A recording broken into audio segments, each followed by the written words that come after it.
প্রিয় ভাইরা আমার খেয়াল করুন, আল্লাহ সুবহানাহু ওয়া তাআলা আমাদেরকে প্রেরণ করেছেন অনুগত দাসত্ব কার জন্য?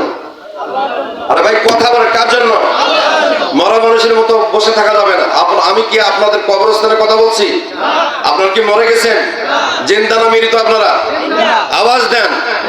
এখানে সব কি মহিলা বসে আছেন না পুরুষ বসে আছেন? মহিলা কয়জন হাত তুলে দেখান। নাই মহিলা? তাহলে পুরুষ বসে আছে। আওয়াজ এত অল্প কেন? কথা বলেন, আওয়াজ এত অল্প কেন? আওয়াজ জোর হবে কিনা? আপনারা কি বলবো, আর বলবো না।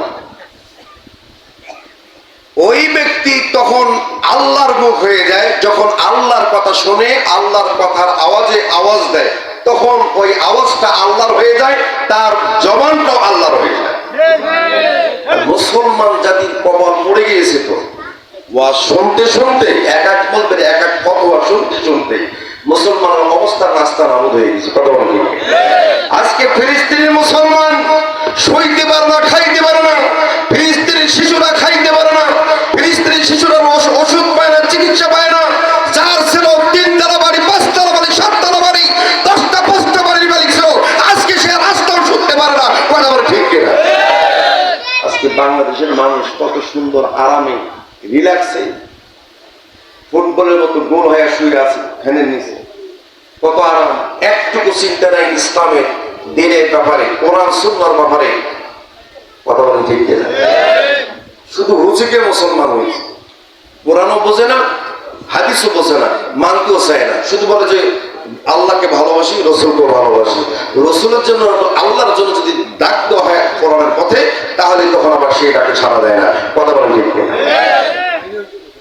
আজকে মাগরিবের নামাজ পড়লাম আপনাদের যে আলাউদ্দিন নগর নাকি, আলাউদ্দিন নগরের আগে এক মসজিদের রাস্তার উপরে এক মুসল্লি নামাজ পড়ছে, দেখতেছি ইমামের দিকে, রুকু থেকে উঠতেছে দেখতেছি ইমামের দিকে, সেজদার মধ্যে যাচ্ছে, সেজদা থেকে উঠার পরে আবার দেখতেছে বাম দিকে, ডান দিকে। নামাজ হয়েছে? যারা বলে নামাজ হয়েছে। বয়স তার হবে অন্তত 55 থেকে 60 বছর। তাহলে বলেন সে নামাজ পড়তেছে, অথচ তার ইমানটা আজ পর্যন্ত ঠিক করতে পারে না। এইরকম নামাজ যদি কিয়ামত পর্যন্ত পড়ে, আল্লাহ দরবারে কবুল হবে?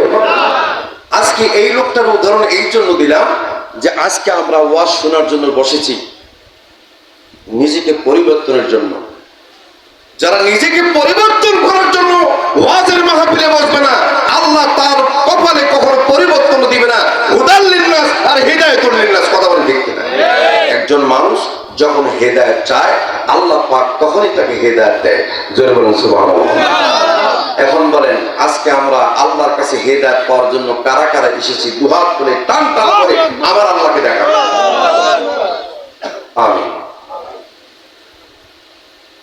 আল্লাহ রাব্বুল আলামিন বলেন, আহাসিবান নাসু আইয়াতরাকু আইয়াকুলু আমান্না ওয়া হুম লা ইফতানুন। আল্লাহু আকবার। আমার আল্লাহ পাক বলেন, আহাসিবান নাসু আইয়াতরাকু, হে লোকেরা, তোমরা কি মনে করেছো আমি কি তোমাদেরকে ছেড়ে দেব? আইয়াকুলু আমান্না, মুখে বলবে আমি ইমানদার,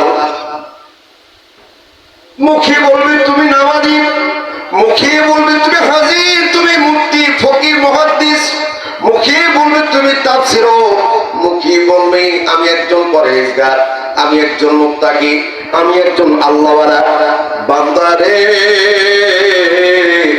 আমি কি তোমাদেরকে পরীক্ষা করব না? অহুম লা ইফতানুন, আমি তোমাদেরকে পরীক্ষা করব। কথা বলেন কথাকার আল্লাহ, জোরে বলে আল্লাহ। অনেকে চ্যাংড়া বলে, এই যে চ্যাংড়া, মুখ থেকে কথা বাইরে হচ্ছে। হাই রে মুসলমান, এতক্ষণ থেকে যে বুঝায় না, আমার বুঝতেই মানে না। খেয়াল করেন হুজুর, এই মুসলমান দিয়ে কি ইসলাম কায়েম হবে? এই মুসলমানের জন্য আরো মুসলমানের বিপদ। ঠিক কিনা? আপনি নদীতে লাফ দিয়েছেন, স্রোত আপনার নিয়ে যাচ্ছে, যেটা বাঁচার জন্য ও নদীতে লাফ দিয়েছে, ওকে আসলে বাঁচবে না মরবে? এখন ওর সামনে যেটা একটু কোন রকম সাঁতার জানে, ও বারবার ওকে ঠাজি ধরতেছে। সে নিজেও মরলো, ও নিয়েও মরলো। কথা বল ঠিক? আরে মুসলমানের চরিত্র এখন বর্তমান তাই হয়ে গেছে। একজন যদি একদম ভালো মুসলমান থাকে, ভালো ইমানদার থাকে, আর একটা ইমানদার নয় কিন্তু ইমানদার মনে করি দূর থেকে, কথা বলেন ঠিক? এটার কারণে আরেকটি ইমানদার ইমান নষ্ট করে ফেলে। কথা বলেন ঠিক? বিভিন্ন কথাবার্তা বলে, বিভিন্ন কর্মনীতির কারণে। এই যে উদাহরণটা দিলাম বোঝার জন্য। আমার আল্লাহ রাব্বুল আলামিন বললেন, বান্দারে আমি তোমাদেরকে পরীক্ষা করব, আমি তোমাদেরকে ছেড়ে দেব না। তোমরা মুখ দিয়ে বলবে আমি ইমানদার, তাও কিন্তু হবে না। অবশ্যই আমি তোমাদেরকে পরীক্ষা করব। আমার আল্লাহ পাক বললেন, বান্দারে পরীক্ষা আমি তোমাদেরকে তোমার ধন দ্বারা করতে পারি, তোমার বিবি দ্বারা করতে পারি, ছেলে দ্বারা করতে পারি, মেয়ে দ্বারা করতে পারি, ব্যবসা দ্বারা করতে পারি, রোগ দ্বারা করতে পারি, বিপদ দ্বারা করতে পারি। কথাকার কথাকার জি। এইবার আমার মুসল্লি আমার মতো হয়েছে, আলহামদুলিল্লাহ। মাইকও ঠিক, মুসল্লিও ঠিক। খেলা হবে কিন্তু, খেলা খেলা হবে। এই যে ওই কোনার ছেড়ে গেলে বলতেছে খেলা হবে না, খেলা হবে। ফুটবল খেলা না ক্রিকেট খেলা? জি, আল্লাহর খেলা। এই যে একজন বলছে আল্লাহর খেলা, আর কে বলছে ওয়াজ বোঝে না। ওয়াজ কেবল স্টার্ট করতে চাচ্ছি, করবে স্টার্ট।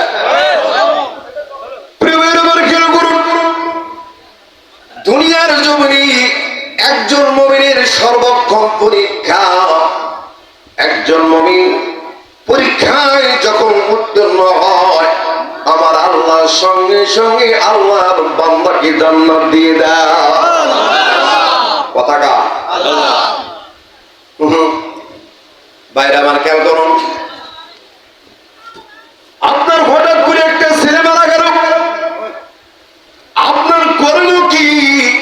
আপনি যদি বলেন আল্লাহ একটা মাত্র আমার বেটা, একটা মাত্র আমার ছেলে, দুনিয়ার যার 10টা 5টা 3টে ছেলে আছে তার ছেলে নিয়ে নিলাম, একটা মাত্র ছেলে তুমি নিয়ে নিলাম। আল্লাহ তুমি কি খেয়াল করতে পারলা রে আল্লাহ, আমার একটা সন্তান কিনে নিলাম। আচ্ছা বলুন তো ওর সন্তানের মালিক কে? আওয়াজ দেন, আস্তে কোন কে? জোর হয় না, জোর সে বলি আমার বন্ধুগণ, আল্লাহ যদি তার সন্তান কিনে নেয়, আল্লাহর বান্দা যদি বলে আল্লাহ তুমি আমার সন্তান কি তুমি দিয়েছ, আল্লাহু ইয়ালামু মা তাহমিলু কুল্লু উনসা ওয়া মা তাগীদুল আরহাম ওয়া মা তাজদাদ। যখন আল্লাহু আকবার। বেটা দেওয়ার মালিক কে? বেটি দেওয়ার মালিক কে? যারে খুশি আল্লাহ বেটা দেন, যারে খুশি আল্লাহ বেটি দেন। যারে আল্লাহ বেশি ভালোবাসে আল্লাহ তাকে তত বেশি বেটি দেন, মেয়ে দেন। আল্লাহ যারে ভালোবাসেন, ভালো মনে করেন, তাকে ছেড়ে দেন।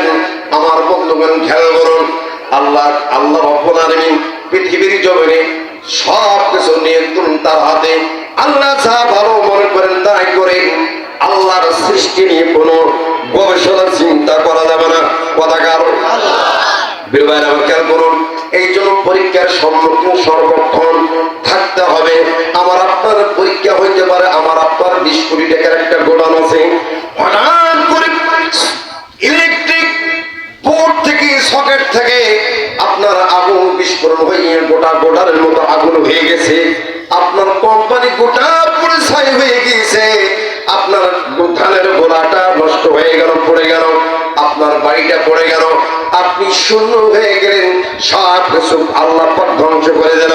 যখন আপনি বলবেন আল্লাহ দুনিয়ার এত মানুষ ছিল, তার তাদের তুমি এইরকম ক্ষতি করলা না।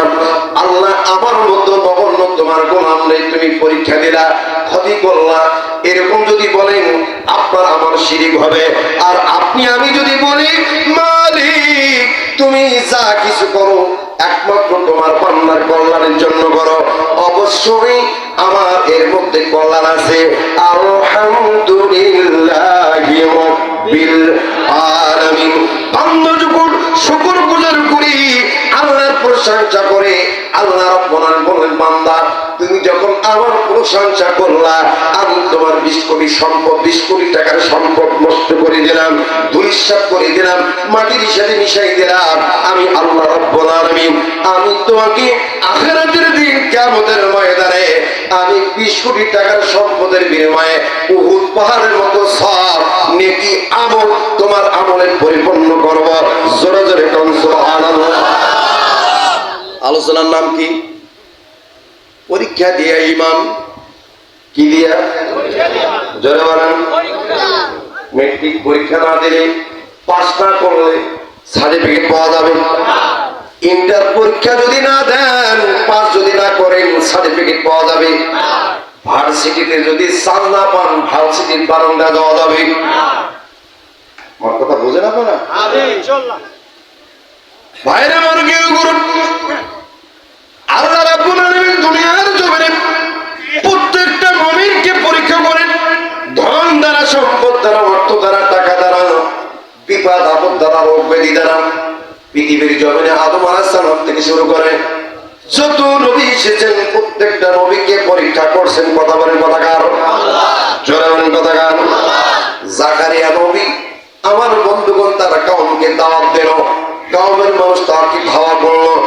এক পর্যায়ে জঙ্গলের ভেতর গাছকে বলল, গাছ তুমি ফাড়ো, তোমার ভেতরে আমি আত্মগোপন করবো, আমার পিছনে শত্রু।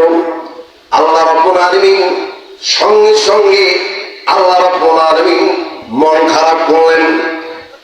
আল্লাহর সৃষ্টি মাখলুক জড় পদার্থ গাছের কাছে আত্মগোপন করতে চাইলেন, আল্লাহর সাহায্য নিলেন না।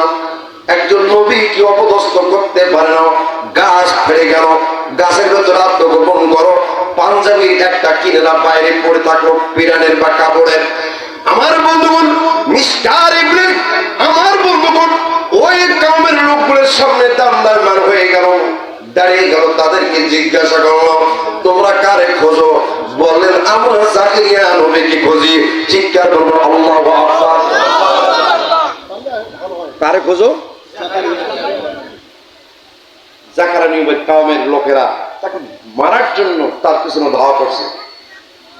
হুজুর ভুল বলতেছি না? আপনি একটু হেল্প করবেন আমার। হ্যাঁ, চেহারা দেখছে। কি নাম? কি নাম? বীর মুক্তিযোদ্ধা আলহাজ মোহাম্মদ মুজিবুর রহমান, সাবেক প্রধান শিক্ষক। উনি একজন শিক্ষা গুরু। আলহামদুলিল্লাহ, আল্লাহ পাক তাকে হায়াতে প্রদান করুন এবং মৃত্যুর আগে একবার হলো বিশ্ব নবীর সঙ্গে দেখা করার সুযোগ করল। আমিন।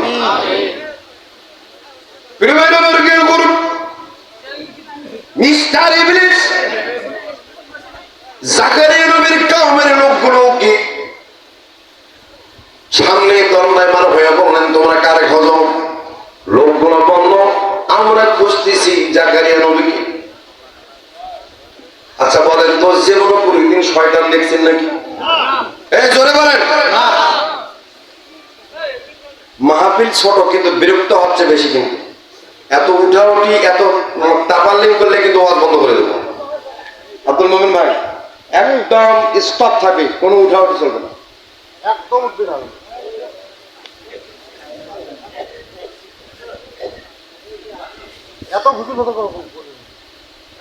একদম চুপচাপ, কোনো সাইড টক হবে না, কথা বলার সুযোগ দেন। কত কষ্ট হচ্ছে আপনাদের? আপনাদের কষ্ট হয়? জি স্যার, আমি ভুল বললাম নি? মন খারাপ করলেন নি? আমি তো জি, আপনি মুরব্বী মানুষ না, শিক্ষিত মানুষ, আপনি একদম টিচার মানুষ। টিচারদের সামনে ওয়াজ করা বিপদ, অনেক জানে তো, গাধা পিটাইয়া মানুষ করে।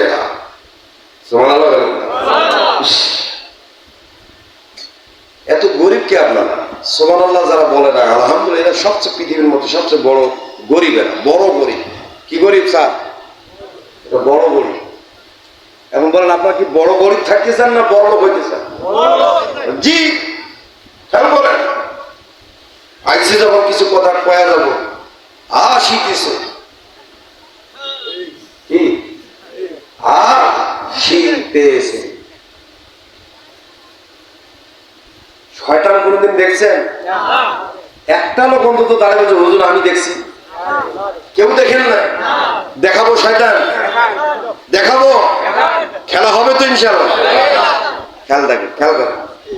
শয়তান দেখতে স্যার দেখেন, আপনি তো অনেক বই পড়ছেন, তাফসিরে জালালাইন এবং তাফসিরে মাজহারি, তাফসির ইবনে কাসিরে বর্ণনা করতে গিয়ে তাফসিরে মুফাসসিরগণ তুলে ধরেছেন শয়তানের সুরতটা এইরকম। শয়তানের সুরত, শয়তানের কি সুরত, সুরতটা যে বর্ণনা এসেছে সুরতটা শুধু বলবো।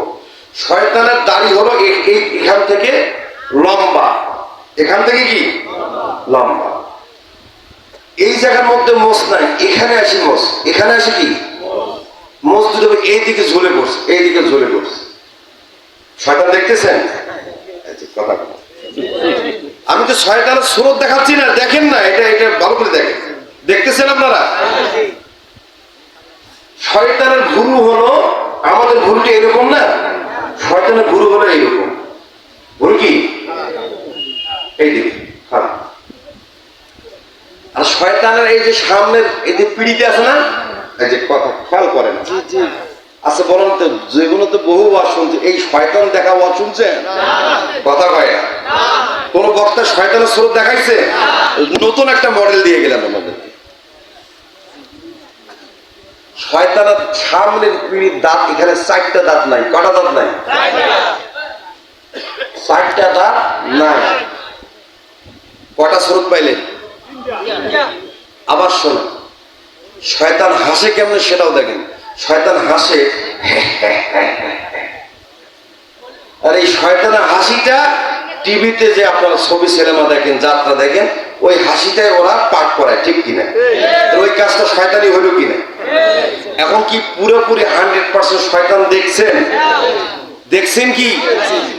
এই মুহূর্ত থেকে দেখেন নাই? কারা কারা হাত তুলে দেখেন। শয়তানের স্রোত দেখেন নাই? এখন শোনার পরে স্রোত দেখেন নাই এমন কোন লোক আছেন? হাত তুলে দেখেন।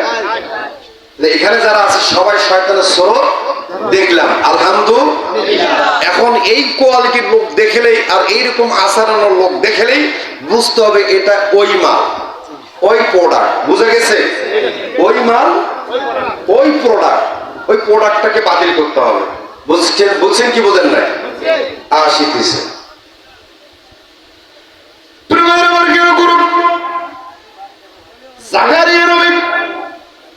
গাছের কাছে আত্মগোপন করতে চাইলেন, আমার আল্লাহর কাছে সাহায্য চাইলেন না। আমার আল্লাহ রব্বুল আলামিন গাছকে বললেন, গাছ তুমি তাড়াতাড়ি ফারো। আমার নবী আত্মগোপন করবে, আত্মগোপন করলো। জামার একটা অংশ বাইরে আছে। মিস্টার ইবলিস তার কওমের লোকগুলোকে বললেন, কারে খোঁজেন আপনারা? জাকারিয়া নবী। আমাদেরকে সে বহু অত্যাচার করে, জুলুম করে, নতুন একটা ধর্মের দাওয়াত দেয়। এই দাওয়াতটা আমাদেরকে বিরক্ত করে, আমরা এই দাওয়াত গ্রহণ করতেছি, আজকে ওরে মারবো। মিস্টার ইবলিস দাওয়াত বের করে হাসে, আর দাড়িটা এইভাবে নাড়ে, কখনো মসজিদে এইভাবে নাড়ে, এইভাবে নাড়ে। কিছু লোক আছে না এরকম করে? খেয়াল করো, হাটে বাজার দেখবেন এরকম করতে। এটা ওই পোড়া। কোন পোড়া? কথা বোঝে না। এটা কোন পোড়া? এরকম মিস্টার ইবলিস এরকম করে আমি তোমাদেরকে দেখাই দিতে পারি, তোমরা কি তার হত্যা করতে পারো? লোক বলো তুমি খালি দেখে দাও না, দেখো আমরা কি করি। হত্যা করবা? অবশ্যই আমরা হত্যা করবো। নাউজুবিল্লাহ। একজন নবীর এসে হত্যা করার পরামর্শ দিচ্ছে।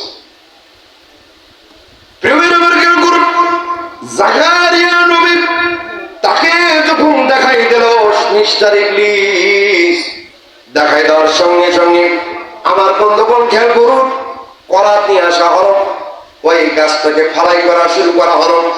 জাকারিয়া নবী চিৎকার মেরে ডাক দেওয়া শুরু করলেন। আমার আল্লাহ রাব্বুল আলামিন বললেন, এ জাকারিয়া নবী, আর একটা বার যদি তুমি উহা করো, আমি আল্লাহ তোমার নবীর দপ্তর থেকে তোমার নাম খানা কেটে দেব। বুঝতে পারলেন? নাম খানা কেটে দেব। জাকারিয়া নবী, তুমি যখন তোমাকে ধাওয়া করলো, তুমি যখন তোমার জীবন বাঁচানোর জন্য আমার মাখলুক জড় পদার্থ গাছের কাছে আত্মগোপন করতে চাই না, আমি রব, আমাকে ভুলে গিয়েছ, এখন তুমি আমারে ডাকো, আহ করো। তুমি যদি তোমার নাম নবীর দপ্তরে রাখতে চাও, টিকিয়ে রাখতে চাও, তাহলে আর একটা বারের জন্য আহ করবা না। তখন সে আর আহ করলো না, তার নামটা নবীর দপ্তরে টিকে রাখার জন্য শহীদ হয়ে গেল, তাকে দুখণ্ডিত করা হলো, করাত দিয়ে দুফালাটি করা হলো। জোরে বলেন আল্লাহু আকবার। আচ্ছা বলেন, আমাদের যুগে আমাদের কোন মুসলমানকে দুফালাটি করা হয়েছে এরকম কোন নজির আছে? নবী রাসূল নির্যাতিত, নিপীড়িত হয়েছে, জুলুমের শিকার হয়েছে। আমার আপনার মতো মুসলমান নিজেকে মুসলমান দাবি করি, তাহলে মুসলমান দাবি করার পরেও কেন আমরা ইসলামের জন্য, কোরআনের জন্য, আগামী দিনের জন্য কেন আমরা নিজেকে আল্লাহর জন্য প্রস্তুত করে নিজের জীবনটা উৎসর্গ করার জন্য চেষ্টা সাধনা করি না? কোন বলেন ঠিক কিনা?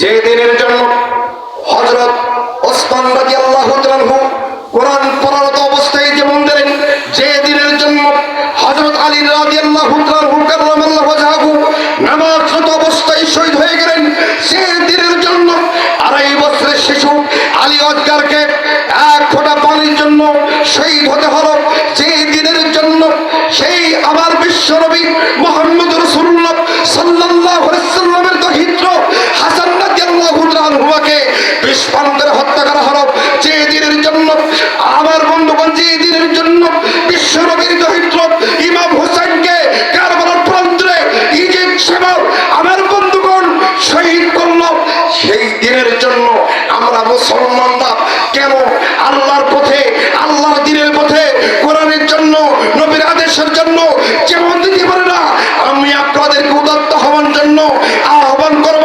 আগামী দিনের জন্য আবারও যদি ইমাম মিহিদের নেতৃত্বে ডাক আসে, আমরা সেই ইমাম মিহিদের নেতৃত্বে ইসলামের দাওয়াত দেওয়ার জন্য, ইসলামের জন্য, কোরআনের জন্য নিজের জীবনটিকে উৎসর্গ করব। কারা কারা রাজি আছি? দু হাত তুলে আমার আল্লাহকে দেখো।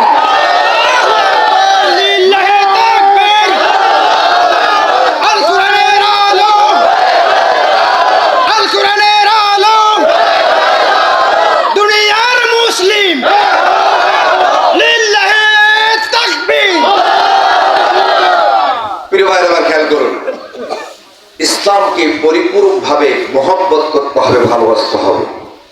বর্তমান সারা বিশ্বে যে সমস্ত পশ্চিমা আমার বন্ধুগণ, ভারত থেকে বাংলাদেশ, চায়না থেকে আফ্রিকা, আফ্রিকা থেকে যতগুলো দেশ আছে, প্রত্যেকটা দেশ চাচ্ছে আমার বন্ধুগণ নিজের স্বার্থ সিদ্ধির জন্য খুন গুম সবকিছু চেষ্টা করছে, কিন্তু আগামী দিন আসিতেছে, আর কোন চান্দুর বেল থাকবে না, আর কোন মুসার বেল থাকবে না, আর কোন মন্ত্রী ব্যারিস্টার দরকার হবে না।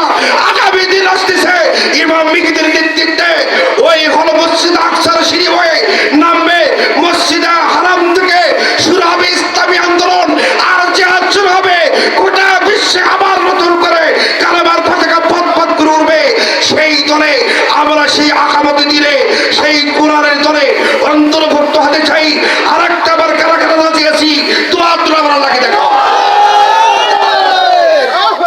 আল কোরআনের আলো, আল হাদিসের আলো, দুনিয়ার মুসলিম লিল্লাহি তাকবীর। প্রিয় ভাইরা, খেয়াল করুন, সাবজেক্টের নাম কি হলো? পরীক্ষা পরীক্ষা দিয়ে ঈমান, পরীক্ষা দিয়ে কি ঈমান, পরীক্ষা দিয়া ঈমান।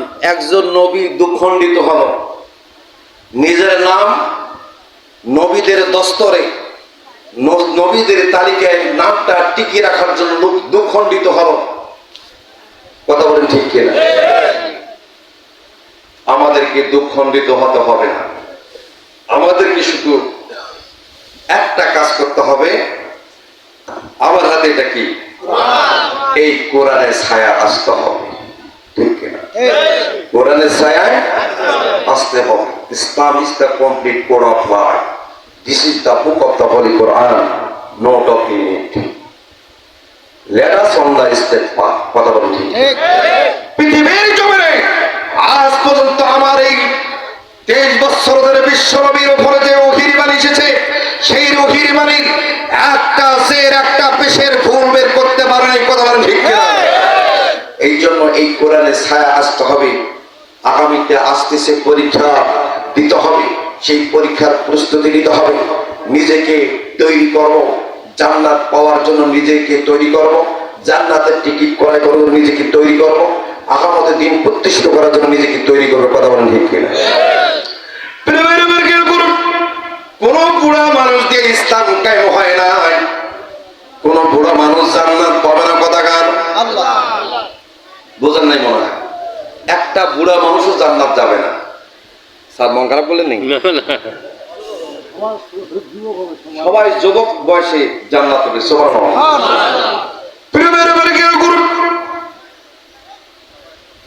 সংক্ষেপ ভাবে কথা বলতে চাই। আমার আল্লাহ রাব্বুল আলামিন যুবকদের রক্তে ইসলাম কায়েম করেছেন, যুবকদের রক্তে ইসলাম প্রতিষ্ঠিত হয়েছে। বলেন কথা কার? আরো জোরে। আমার মেরেকের গুরু, পৃথিবীর জমিনে দুইজন ব্যক্তি মিথ্যা বলে না। কয়জন ব্যক্তি? দুইজন ব্যক্তি মিথ্যা বলে নাই। আর দুইজন ব্যক্তি সমস্ত ত্যাগ তিতিক্ষা, অর্থ, টাকা পয়সা সব কিছুর বিনিময়ে ইসলাম কায়েম হয়েছে। যদি কোন সুবহানাল্লাহ। খেয়াল করবেন আমার, ইন্নাল্লাহা বাসিরাকুম ফাকুনতুম কাযযাব।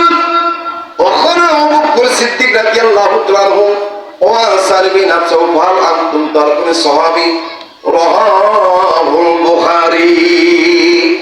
বুখারী শরীফের একটা সহিহ সনদের হাদিস। দুইজন ব্যক্তি মিথ্যা বলে নাই। একজন হলো আশরাফুল মাখলুকাতের, নবীদের নবী, নবীদের সভাপতি। তিনি আর কেউ নন, তিনি হলেন আমার আপনার বিশ্ব নবী মুহাম্মদ রাসূলুল্লাহ। জোরে বলেন সাল্লাল্লাহু আলাইহি ওয়াসাল্লাম। স্যার ঠিক আছে? ঠিক। দুই নম্বর হলো আর একজন ব্যক্তি, তিনি কিন্তু নবী নন। বয়স্কদের মধ্যে ঈমান আনয়ন করছেন, তিনি হচ্ছেন আবু বকর রাদিয়াল্লাহু তাআলা আনহু। উনি একজন বিশিষ্ট ব্যবসায়ী ছিল, কাপড় ব্যবসায়ী, তাইম গোত্রের একজন প্রধান ছিল। আমার বন্ধুগণ, এই আবু বকর আমার বন্ধুগণ জীবনে কোনো মিথ্যা কথা বলেন নাই। আর ইসলাম প্রতিষ্ঠিতর ব্যাপারে যতগুলো সহযোগিতা, পরামর্শ, সব কিছু ত্যাগ দীক্ষা আবু বকরের পরে আমার বন্ধুগণ প্রথম স্থানে আবু বকর ছাড়া এই আবু বকরের স্থানে দুনিয়ার জীবনে আর কেউ আসতে পারে নাই। জোরে জোরে কোন সুবহানাল্লাহ। কথায় কথা বানায়, তরকারি ভাতে টানে। ইসা কথা কথা বাড়ায়, কথা তরকারি ভাতে টানে, ঠিক কিনা? আপনাদের এলাকায় গড়াই মাছ বা টাকি মাছ, ষাটি মাছ কয়টা নাম? তিনটা। একটা মাছেরই তিনটা নাম বললাম। গড়াই মাছ, টাকি মাছ, ষাটি মাছ। পুরিয়া যদি ভর্তা করেন পেঁয়াজ দিয়া, উত্তরবঙ্গের মানুষ 3 প্লেট ভাত খাইয়া বলে। কথা বলি স্বাদে স্বাদ, স্বাদে এত স্বাদ কে? ঠিক না বেটি? এত স্বাদ কে? আমার বন্ধুগণ কথা কথা বাড়ায়, তরকারি ভাতে টানে।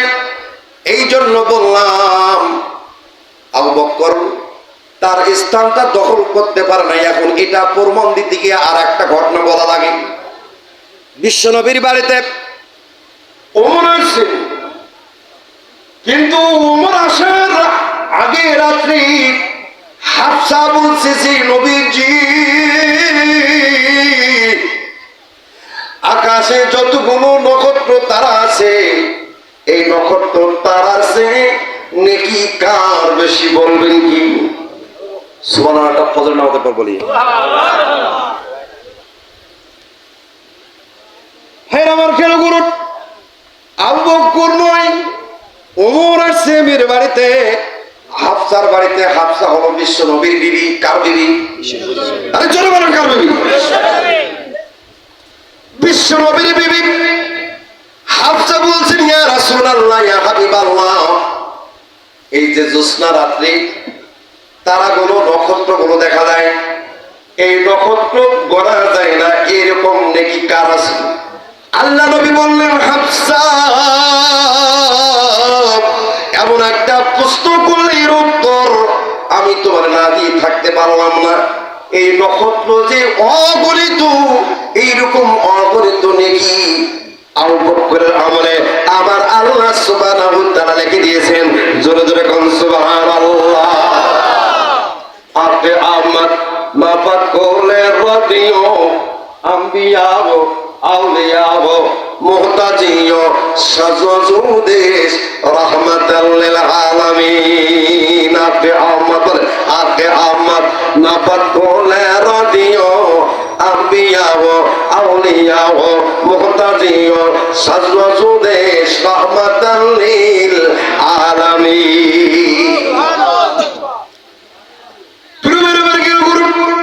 বিশ্বনবী বলে দিলেন ওমরের নেকি বেশি। আমার বন্ধুগণ, পরের দিন সকালবেলা ওমর তার মেরে দেখতে আসছে, মা হাফসা, হাফসা রে মা তুমি কই? হাফসা ঘর থেকে হাসতে হাসতে বের হয়ে বললেন, আসসালামু আলাইকুম। ইয়া আব্বা হুজুর, আপনি আসছেন ভালো হয়েছে। আমি একটু পর আপনি না আসলে আমি আপনার বাসায় যাইতাম আব্বা হুজুর, আপনার সঙ্গে আমার কথা ছিল। চিল্লায়া বলেন সুবহানাল্লাহ। ইসলাম রবি জ্যোতি তারাস দিনে দিনে বিমলি, সত্যের আলো নিভিয়া জ্বলিতেছে জোনাকের আলোকিন। ইসলাম রবি, ইসলাম রবি জ্যোতি তারাস দিনে দিনে বিমলি, সত্যের আলো নিভিয়া জ্বলিতেছে জোনাকের আলোকিন। চিৎকার করবো আল্লাহু আকবার। আমার বন্ধুগণ, আমি জাহিলিয়াতের যুগকে সোনার যুগ বানাই দিয়েছেন আমার বিশ্বনবী আর চারজন পরিবার। সেই সোনালী যুগ সারা পৃথিবীতে যখন প্রতিষ্ঠিত হলো, এখন 1400 হিজরি পর এই বাংলার বিশ্বের মুসলমান শুধু মুখে ইমানদার আর বন্ধুগণ কথায় ইমানদার, বাস্তবতার দিক থেকে দিল এবং ইমানের দিক থেকে ইমানদার নয়। যার কারণে আজকে গোটা বিশ্বের মধ্যে মুসলমান মার খায়, মুসলমান নির্যাতিত নিপীড়িত। কথা বলেন ঠিক কিনা? আজকে প্রায় 200 কোটি মুসলমান, 200 কোটি মুসলমানের পৃথিবীতে মুসলমান যদি ঐক্যবদ্ধ হয়, একটা ইমানদার সমান সমান অন্য ধর্মাবলম্বী 10 জন। কয়জন? যারা বলেন কয়জন? আরে যারে যারা হয় না একজন মুসলমান আর অন্য ধর্মী 10 জন। একজন মুসলমানের ইমাম যদি থাকে, একজন মুসলমানের তরবারির হাত থেকে 10 জন মুশরিক, 10 জন কাফির, 10 জন নাস্তিক, 10 জন হলো আমার বন্ধু, ওই হলো নাফরমান বেঈমান। আমার বন্ধু নাস্তিক নাস্তিক এরা কেউ রেহাই পাবে না। সবার গন্তব্য একজন মুমিনের তরবারি থেকে চলে যাবে। কথা বলেন ঠিক কিনা? হাফসা বলেন, আব্বা হুজুর আপনি যদি না আসতেন আমি যাইতাম। আব্বা হুজুর বলেন, আম্মা বলো কি হয়েছে, কেন আমার আমি না আসলে যাইতা? বলেন, আব্বা হুজুর আমি গতকালকে বিশ্ব নবীকে প্রশ্ন করলাম, নবীজি এই মধ্যরাত্রিতে আকাশে যে এই নক্ষত্র পরিমাণ এর সব বেশি নেকি কার হবে, কোন সাহাবীর হবে? আব্বা হুজুর বিশ্ব নবী আপনার নাম কাপড় দিয়েছেন যে আমার সাহাবী ওমর, তোমার বাবা এই নক্ষত্রের চেয়ে তারাবার চেয়েও আমল নাকি তোমার আব্বার আমলে আল্লাহ দিয়েছেন।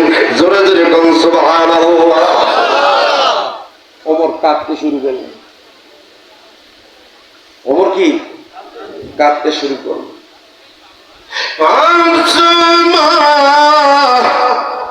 তুমি কি কথা বললে রে মা? আমার যদি এত আমল হয়, আমার যদি এত নেকি হয়, আমার যদি এত সব হয় রে মা, আমি একদিন আমার ভাই আবু বকরকে বললাম, আবু বকর ভাইজান, আপনি যদি আপনার আমল এক রাতের আমল যদি আপনাকে আমাকে যদি দিতেন, আমার সারা জিন্দেগীর আমল যদি আপনাকে দেয়, আপনি একটা রাতের আমল কি আমাকে দেবেন? তাহলে আবু বকরের মতো মানুষ কেন রাজি হইল না রে মা? তুমি হিসাব কি বলো রে মা? আবু বকর একটা রাতের আমলের মতো আমি ওমর আমল করতে পারি নাই। জোরে জোরে কোন সুবহানাল্লাহ। একটা রাতের আমল আবু বকরের, ওমরের সারা জিন্দেগীর আমল। সুবহানাল্লাহ। খাটো করার জন্য বলি নাই, কিন্তু ওই যে বললাম না, কথায় কথা বলা, ইন্নাল্লাহা বাসিলাইকুম ফাকুনতুম কাজ্জাবান ওয়া ক্বালা আবু বকর সিদ্দিক রাদিয়াল্লাহু তাআলা ওয়া সাইবি নাফসাহু ফাহাল আনতুম তারকুনি সাহাবী রাহাহুল বুখারী। আমার বন্ধু এই হাদিসের মধ্যে বললেন, আবু হুরায়রা রাদিয়াল্লাহু হইতে বর্ণিত, তিনি বলেন রাসূল সাল্লাল্লাহু আলাইহি ওয়াসাল্লাম বলেছেন, দুনিয়ার জমিনে মিথ্যা কথা দুইজন ব্যক্তি বলে নাই, তার মধ্যে আমি একজন বিশ্ব নবী আর আমার পরে হলো আবু বকর। এই দুইজন মানুষ মিথ্যা কথা কখনো বলে নাই। আমার বন্ধুগণ, ইসলাম প্রচারের কাজে, দেন প্রতিশোধের কাজে, কালেমা প্রতিশোধের কাজে একমাত্র আবু বকরের ত্যাগ, দিদিকার অর্থ সবচেয়ে বেশি। আর মহিলাদের মধ্যে পৃথিবীর শুরু থেকে কিয়ামতের পূর্ব মুহূর্ত পর্যন্ত খাদিজার মতো সম্পদ, খাদিজার মতো টাকা ইসলামের জন্য দুনিয়াতে আর দ্বিতীয় কোন নারী হবে না। চিৎকার করে বলুন আল্লাহু আকবার। আমার কথা কি বোঝেন আপনারা?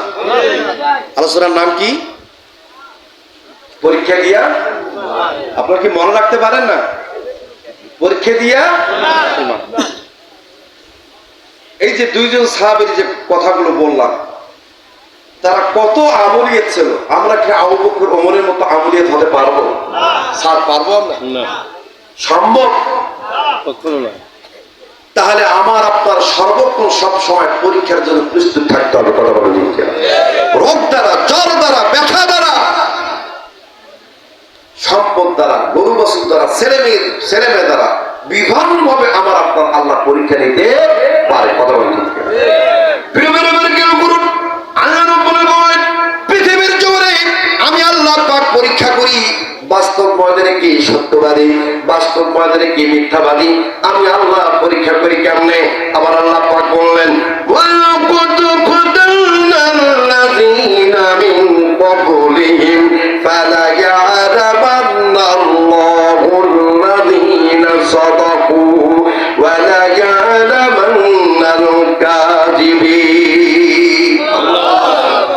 আমার আল্লাহ পাক বললেন, অবশ্যই আমি তাদের মধ্যে পরীক্ষা করেছি, আমি আল্লাহ জেনে নিয়েছি তাদের মধ্যে সদাকু কে সত্যবাদী, তাদের মধ্যে কে মিথ্যাবাদী, আমি আল্লাহ সবকিছু জেনে নিয়েছি। কথাকার। এখন আল্লাহ পাক সত্যবাদী কেমনি পরীক্ষা করবেন? যে ব্যক্তি অভাব, অনটন, বিপদ, আপদ, রোগ, ব্যাধি, জীবনের যত বড় সমস্যা হোক না কেন, যত বড় রোগ হোক না কেন, যত বড় অভাব অনটন হোক না কেন, এক বাক্যে বলে আলহামদুলিল্লাহি রাব্বিল আলামিন। আল্লাহ সকল প্রশংসা তোমার।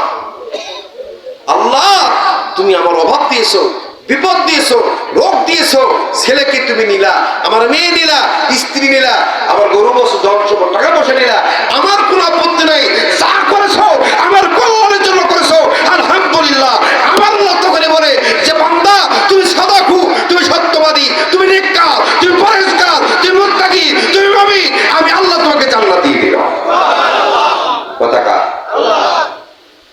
কিছু কিছু মানুষ চটচট করে উঠতেছে আবার বসতেছে, কোরআনের কথা না বুঝলে যা হয়। কিছু মানুষের চুলকানি আছে, কি আছে? জোরে বলেন, কি আছে? চুলকানি। বোঝে না, শোনে না, কথা মনোযোগ দিয়ে ধরে না, তাহলে ও কি সাবজেক্ট বুঝবে? যারা আমার আলোচনাটা বুঝবে তারা কি উঠবে? কথা বলেন, উঠবে? তাহলে যেটা উঠে বুঝতে হবে এটার ইমানের মধ্যে ভেজাল আছে। কি আছে? শয়তান কয় জায়গা দিয়ে ঢোকে? শয়তান কয় জায়গা দিয়ে ঢোকে জানেন? শয়তানের রাস্তা কয়টা বলেন? কয়টা? হ্যাঁ, 5টা? হ্যাঁ, 6টা। এ কে রে ওখানে কথা বলে রে? শয়তান ঢোকে আপনার আমার শরীর দিয়ে কয় জায়গা দিয়ে? 6 জায়গা দিয়ে। কয় জায়গা দিয়ে? 6 জায়গা দিয়ে। নাম শুনবেন? এখন শোনেন। মুখ কি? মুখ 2 না? কটা হলো? 2 কান? 5টা। পায়খানার রাস্তা। এখন বলতেন যে হুজুর তাহলে মহিলাদের কি প্যাচ করতে পারেন কিনা? আমি এই প্যাচে পড়ছিলাম তো।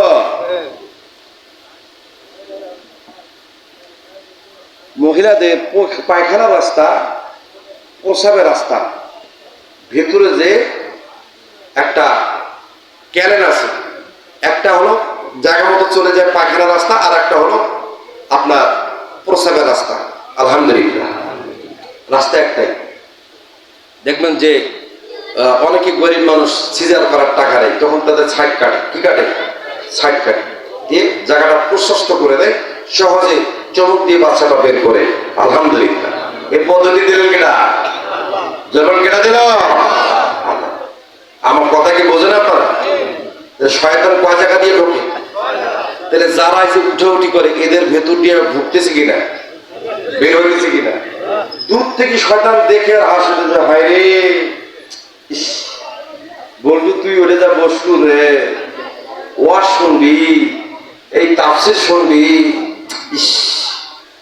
আহ চল আমার বিড়ি খাই, পান খাই, চা খাই, দোকানে আড্ডা দেই, চল মেসেঞ্জারে কথা কই, কথা কর, জোরে কর, জোরে কর, ঠিক না বেটে?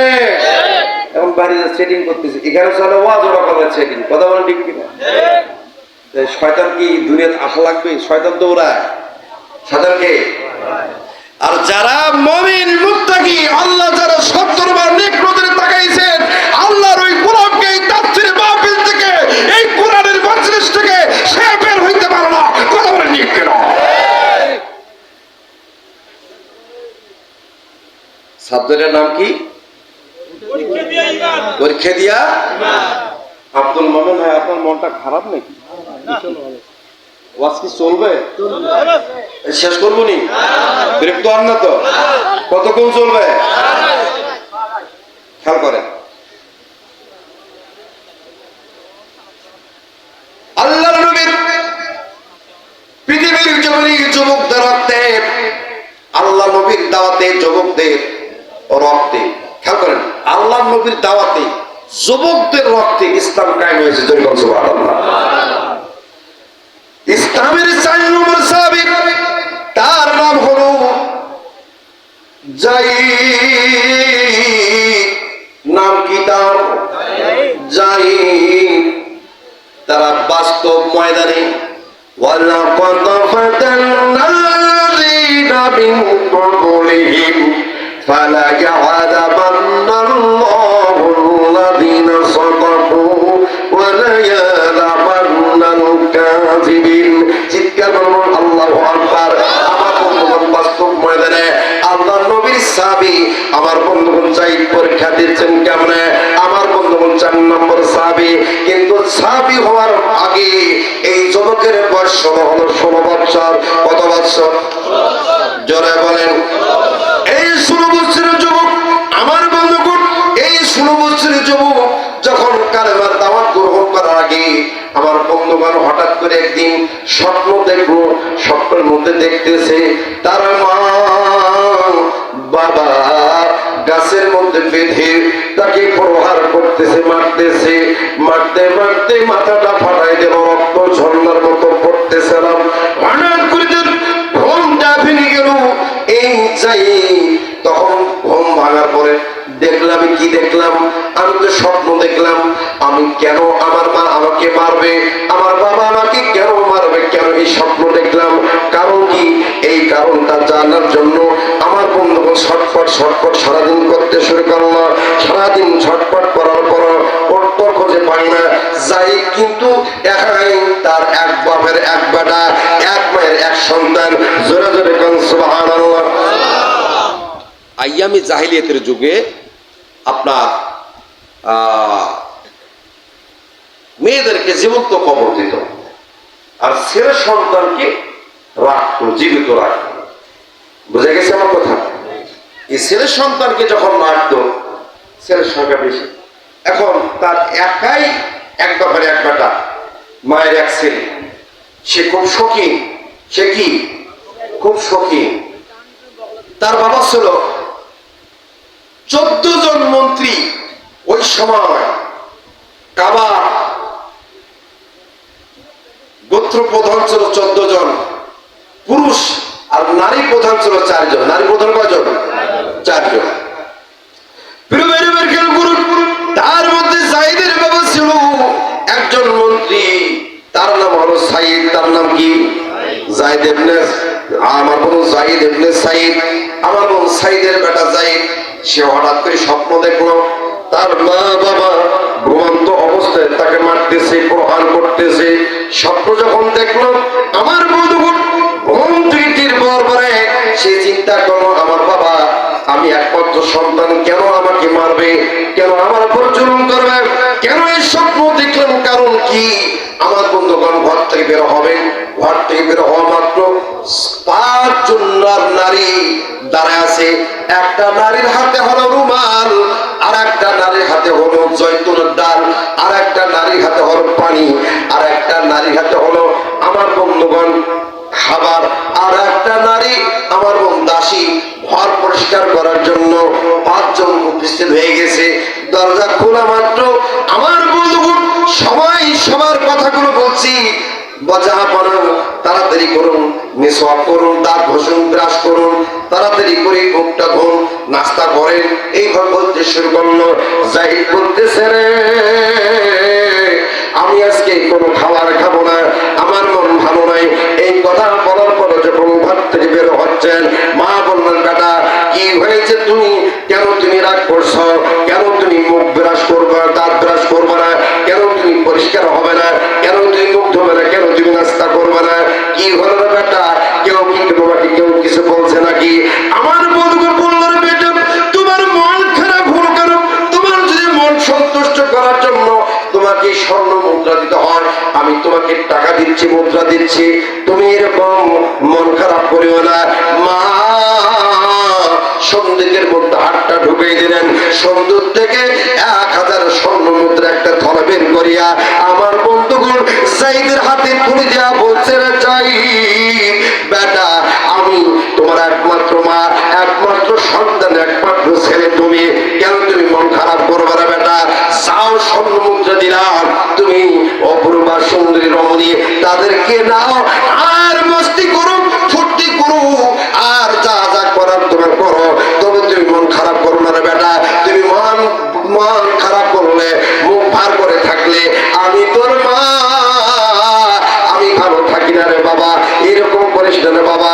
জাহিদ বলে, রে আম্মা হুজুর, এই স্বর্ণ মুদ্রা দিয়ে কোনো কাম নাই, আমার প্রয়োজন নাই, স্বর্ণ মুদ্রা আমার লাগবে না মা, আমার ব্যথা আপনি বুঝবেন না। এই কথা বলে আমার বন্ধু জাহিদ চলে গেলেন। আমার বন্ধুগণ এক পাহাড়ের দিকে যাইয়া পাহাড়ের উপর বসে পা ঝুলাইয়া আমার বন্ধুগণ বসে চিন্তা করতেছেন, কেন দেখতেছি, কারণটা কি জন্য দেখতেছে। এইভাবে সে চিন্তা করলো। আমার বন্ধুগণ সন্ধ্যাবেলা বাড়ি আসলো, আমার বন্ধুগণ খানা দিনা নাই, আবার সে ঘুমাই পড়লো। ঘুমন্ত অবস্থায় স্বপ্ন দেখি তার মা বাবা গাছের মধ্যে লটকায়া তার উপর জুলুম নির্যাতন করতেছে।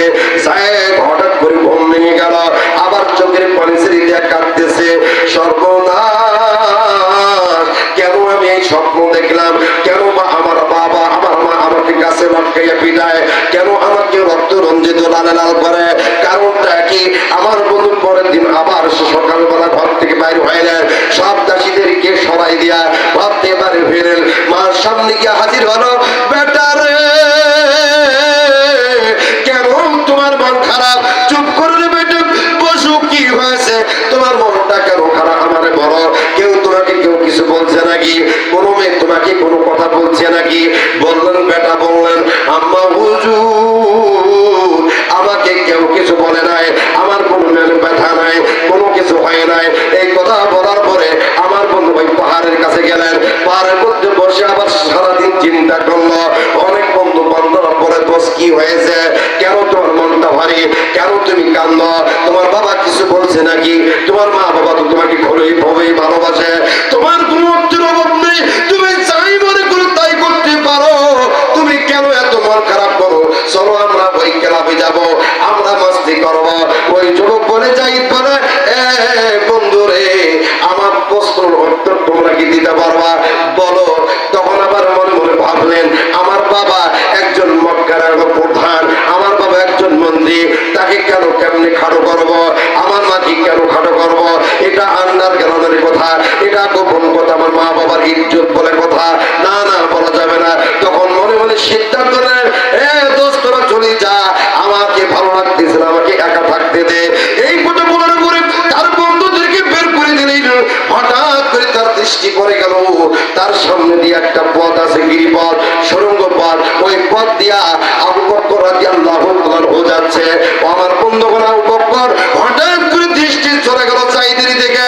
যায়েদকে দেখে চিন্তা করলেন, সর্বনাশ, যে ছেলেটা পশমি কাপড় পরতো, রেশমি কাপড় পরতো, কি সুন্দর মাথার চুল আঁকড়াইত আশ্রিত, এই ছেলেটা কি হলো? তার চোখ মুখ পুরো লাল হয়ে গেছে, কেন বা কাঁদতেছে? কারণটা কি? হেঁটে হেঁটে পা পা করে আবু বকর যে বলতেছে, যাই কি হয়েছে রে বাবা, তুমি কেন কান্দ? যাই বলছে, আমি এই জন্য কান্দে, আমার স্বপ্নের ব্যাগটা কি আপনি আমাকে দিতে পারবেন? বল কি স্বপ্ন? যে আমি গতকাল পরশুদিন স্বপ্ন দেখলাম, আমার মা বাবা আগে আমাকে বেঁধে মারতেছিল, আজকে রাত্রে স্বপ্ন দেখলাম আমার মা বাবা আমাকে গাছে লটকাইয়া পিটাচ্ছে, রক্তের নদী লাল লাল করছে, কিন্তু বাস্তবে আমাকে তো আমার বাবা মা আমাকে খুবই ভালোবাসে। কেন আমি স্বপ্ন দেখি? কারণ কি আব্বা হুজুর, চাচা যান, কেন আমি দেখিনি? দেখি স্বপ্ন, আমাকে বলবেন নাকি? এই কথা যখন বললেন, আবু বকর বললেন, ও জাহিদ, আমি তোমাকে আজকে বলতে পারবো না, কালকে বলতে পারবো, আমি দেখি কি হয়। আমার বন্ধু আবু বকর চলে গেল। তৃতীয় দিন স্বপ্ন দেখতেছি, এই যুবক জাহিদ স্বপ্ন দেখতেছে তার মা এবং বাবা নৌকার মধ্যে উঠায়া বস্তার মধ্যে ভর্তি করে সমুদ্রের মধ্যে তাকে ফেলতেছে, আর বলতেছে, বেটা এখনো সময় আছে, তাড়াতাড়ি করে তুই ব্যাগ রিটার্ন হও, ব্যাগ রিটার্ন করো, ব্যাগ রিটার্ন হও, আমার দিকে ফিরে আসো, আমি যা করি তাই করো। আমার বন্ধুগণ, তার সন্তান ওই জুবাইর জাহিদ বলতেছে, ও আব্বা হুজুর, আপনি আমাকে যে কথাটা বললেন, আপনি আমাকে যে প্রস্তাবটা দিলেন, আমার জীবন যাবে এই প্রস্তাব মানতে রাজি না। আপনি আমাকে যতই আমাকে বলেন না কেন, এই কথা বলা শেষ হতে না হতে আমার বাবা আমার মা আমাকে সমুদ্রের মধ্যে ফেলাই দিল।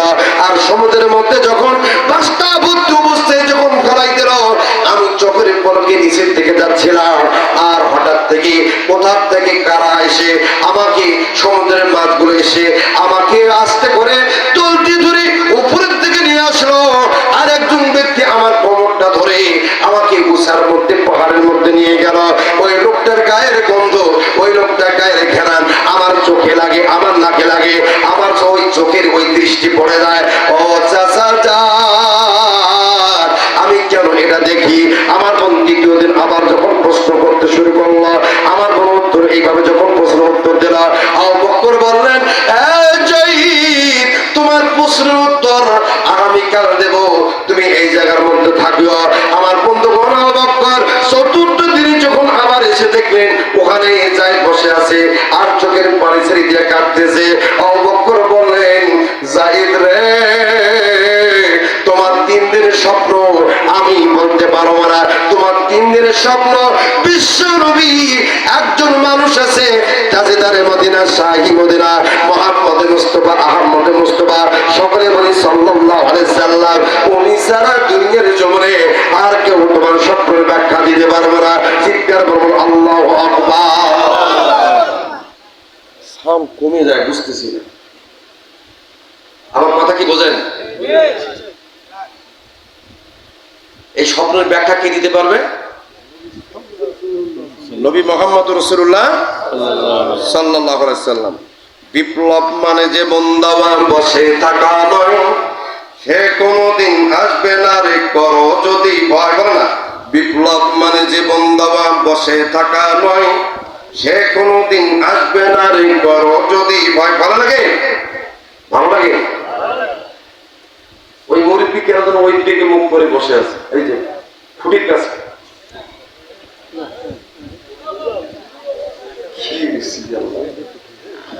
বিপ্লব মানে যে বন্দাওয়া বসে থাকা নয়, সে কোনদিন আসবে না রে করো যদি ভয়। বলে না সে, বিপ্লব মানে যে বন্দাওয়া বসে থাকা নয়, সে কোনদিন আসবে না রে করো যদি ভয়। আসবে বিজয় রক্ত আর জীবনের বিনিময়, আসবে বিজয় রক্ত আর জীবনের বিনিময়। বিপ্লব মানে যে বন্দাওয়া বসে থাকা নয়, সে কোনদিন আসবে না রে করো যদি ভয়। লড়াই ময়দানেতে যদি তোমাকে হবে, প্রয়োজন সব রক্তটুকু জমিনে ঢেলে দিবি, ঠিক কিনা? লড়াই ময়দানেতে যদি তোমাকে হবে, প্রয়োজন সব রক্তটুকু জমিনে ঢেলে দিবি। তবু তোমায় লড়তে হবে, মানবে না পরাজয়। তবু তোমায় লড়তে হবে, মানবে না পরাজয়। বিপ্লব মানে যে বন্দাওয়া বসে থাকা নয়, সে কোনদিন আসবে না রে করো যদি ভয়। আসবে বিজয় রক্ত আর জীবনের বিনিময়, আসবে বিজয় রক্ত আর জীবনের বিনিময়। বিপ্লব মানে যে বন্দাওয়া বসে থাকা নয়, সে কোনদিন আসবে না রে করো যদি ভয়। কোথা থেকে কোন ভেন দেশি শগুন আমার দেশে এসে, সেবার নামে বস্তু জুড়ে বীর জাফরের বেশে। ওদের করতে নাস্তানাবুদ হতে হবে নির্ভয়, ওদের করতে নাস্তানাবুদ হতে হবে নির্ভয়। বিপ্লব মানে যে বন্দাওয়া বসে থাকা নয়, সে কোনদিন আসবে না রে করো যদি ভয়। আসবে বিজয় রক্ত আর জীবনের বিনিময়, ঠিক কিনা? রক্তের বিনিময় ছাড়া বিপ্লব আসছে? এই যে মুক্তিযোদ্ধা সাহেব বসে আছেন, ওনারা যদি অস্ত্র হাতে না নিত, এই দেশের মানচিত্র পাইতাম? মা বোনরা যদি ইজ্জত না দিত, এই মানচিত্র পাইতাম? লাল সবুজের পতাকা পাইতাম? আমার বিশ্ব নবী সাহাবীরা তার জীবন দিয়েছে, রক্ত দিয়েছে, সম্পদ খরচ করেছে, তারপর ইসলামের বিপ্লব করেছে। কথা বলেন ঠিক? বিপ্লব ছাড়া কোনো কিছু আশা করা। এই জায়েদ পরীক্ষা দিচ্ছে কিনা এখনো কিন্তু সে ঈমান আনয়ন করে নাই, স্বপ্নের মধ্যে আছে, ঠিক কিনা? মাইক্রোফোন কই গেল ভাই? মাইক তোর আওয়াজ কমে গেছে। তোমার ভালো লাগে না, খেয়াল করো, আমি শেষ করে দেবো।